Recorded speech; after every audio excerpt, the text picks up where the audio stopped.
నాయకులకి విద్యార్థులకి మా హృదయపూర్వకంగా వాసవి కన్యకా పరమేశ్వరి సంఘం తరఫున తెలియజేస్తున్నా. స్వాతంత్రం అంటే ఇది 78వ సంవత్సరం, అంటే మనకి 1947లో వచ్చింది.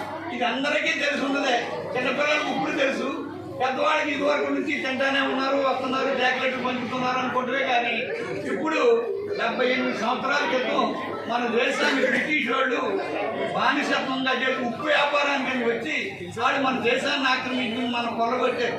ఎంతో మంది రాజకీయ నాయకులు, దేశ ప్రముఖులు, గాంధీ గారు, పటేల్ మొదలైన వారు శాంతియుతంగా పోరాడి మన దేశాన్ని మళ్ళీ తిరిగి సంపాదించుకున్నాం.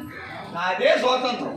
అప్పటి నుంచి ఇప్పటికి మన దేశం పురోగతిగా వెళ్తున్నది. పూర్వం విద్యార్థులు చదువుకోవాలంటే నేలపైన ఏరుతోటి ఇసుకలో రాయించేవారట.